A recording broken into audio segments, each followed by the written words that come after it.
एक चीज होती है फैशन पीस खरीदना और दूसरी चीज होती है उन्हें ढंग से स्टोर करना।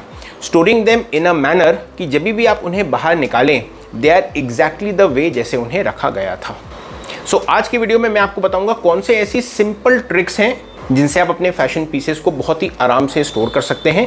ये जितने भी चीज़ें मैं आपको बताऊंगा ये मार्केट में बहुत ईजिली अवेलेबल हैं। इनफैक्ट दो चीज़ें तो आप घर में ही बना सकते हैं and be rest assured that these are very very efficient, क्योंकि मैं पर्सनली इन्हें पिछले 15 सालों से यूज़ कर रहा हूँ। हेलो एवरीवन, मेरा नाम है Kanishk and I welcome you all to my channel style for lifestyle. Let's start today's video.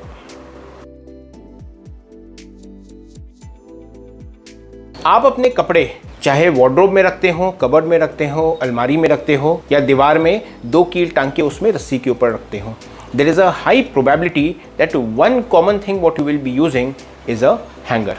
Hanger हम सबके क्लोजेट की एक बहुत ही इंपॉर्टेंट और अंडररेटेड चीज़ है। वाइल हम सब समझते हैं कि हैंगर की क्या यूसेज होती है, not many of us understand कि इसकी कितनी इंपॉर्टेंस है। हैंगर अलग अलग मटेरियल के होते हैं और ये अलग अलग स्ट्रक्चर के होते हैं। कुछ हैंगर बिल्कुल प्लेन जेन सिंपल होते हैं, कुछ हैंगर के लास्ट में रबड़ लगी होती है, कुछ हैंगर के रॉड में क्लिप्स होती हैं और कुछ हैंगर बहुत मोटे होते हैं जिनके कोने में राउंड शेप होता है। ज़रूरी ये समझना है कि different type of hangers different type of clothes के लिए बनाए जाते हैं और जब आप उस प्रकार के क्लोथ को एक सर्टेन टाइप के हैंगर में स्टोर करते हैं तो आपके आउटफिट की शेप को बरकरार रखता है and you take care of that sort of outfit. मैंने हैंगर्स के ऊपर एक इंटायर वीडियो बनाया है जिसमें मैंने समझाया that what are the different type of hangers. उस वीडियो का लिंक मैं नीचे डिस्क्रिप्शन में डाल दूंगा, you can click and watch that.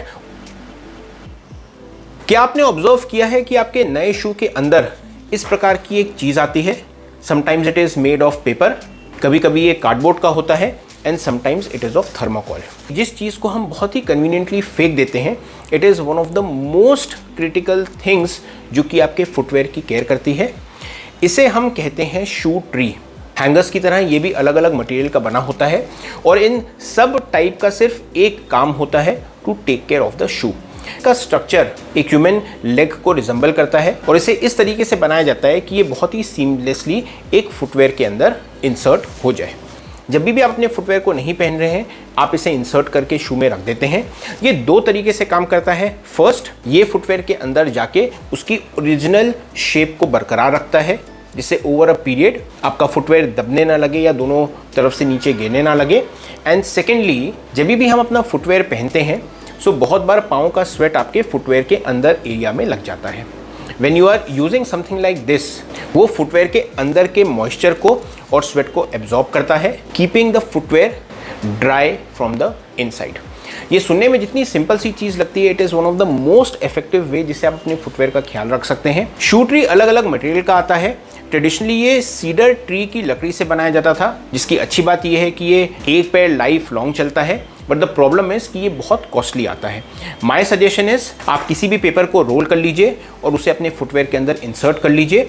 इससे दोनों चीज़ें होंगी, एक तो it is of no cost and secondly ये एग्जैक्टली वही चीज़ करेगा जो कि ट्रेडिशनल वुडन शू ट्री करते थे, regaining the shape and also keeping it fresh bye absorbing the moisture.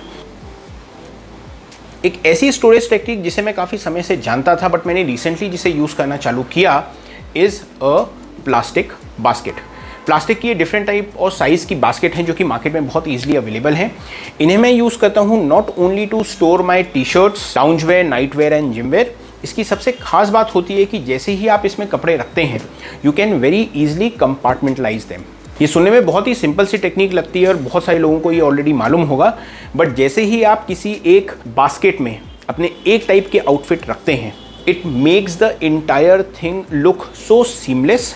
आपकी चीज़ें कभी गुमती नहीं हैं, आप हमेशा एक जगह एक प्रकार के टाइप की चीज़ों को स्टोर करके रख सकते हैं एंड द मोमेंट आप जैसे ही किसी बास्केट को बाहर निकालेंगे आपको अपने पूरे ऑप्शंस एक साथ दिख जाएंगे। इसमें आप स्पेशली उन चीज़ों को रख सकते हैं जिसमें आपको आयरन करने की ज़रूरत नहीं पड़ती। प्लास्टिक का बास्केट लेना इज़ द बेस्ट आइडिया क्योंकि ये कंपेटिवली कॉस्ट में कम होता है और ये काफ़ी लंबे समय तक के चलता है। It is also very multipurpose. कपड़े ना रख के कल को आप इसे और किसी भी चीज़ में यूज़ कर सकते हैं, but believe me this is one thing जो कि सुनने में जितनी सिंपल लगती है it is that very efficient. एक सिंपल टेक्निक जिसे बहुत से लोग जानते हैं, बहुत से लोग ऑलरेडी यूज़ कर रहे होंगे, is putting the paper inside your ironed clothes. चाहे वो शर्ट हो, टी शर्ट हो, कुर्ता हो और एनी अदर थिंग। एक सिंपल चीज़, एक पेपर जब आप अपने आयरन किए हुए कपड़ों के अंदर रखते हैं, it enhances the effect of ironing.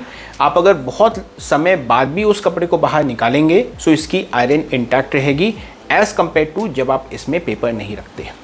Paper अंदर रखने से it gives a structure to the outfit, और जो आप नहीं पहन रहे हैं ये आपके आयरन को बरकरार रखता है। This is the reason why जब भी आप कोई नई शर्ट खरीदते हैं या आपका कोई भी आउटफिट जब ड्राई क्लीनर्स के पास से आता है तो उसके अंदर हमेशा एक पेपर लगाया जाता है। ये सुनने में जितनी सिंपल चीज़ लगती है ये उतनी ही इफेक्टिव है। It comes at practically no cost. किसी भी प्रकार का पेपर आप लगा सकते हैं। बहुत बार आप देखते हैं कि नए कपड़ों में या ड्राई क्लीनर्स के पास से आने के बाद उसमें बटर पेपर लगाया जाता है, बट रेगुलर यूज़ के लिए आप एक न्यूज़पेपर लीजिए, उसे फोल्ड कीजिए और अपने आयरन के कपड़ों के अंदर डाल दीजिए and you will see the amazing effect it will give. Most of the times जो बहुत ही सिंपल चीज़ें होती हैं हम उस पर ध्यान नहीं देते, but these are those things जो कि सालों से, डिकेड से, जनरेशन से लोगों को हेल्प कर रही हैं for better storage of their fashion pieces. That's all for today's video, ladies and gentlemen. I hope आपको मेरा आज का वीडियो अच्छा लगा. Thank you so much for watching this video, and as always, take care and stay stylish.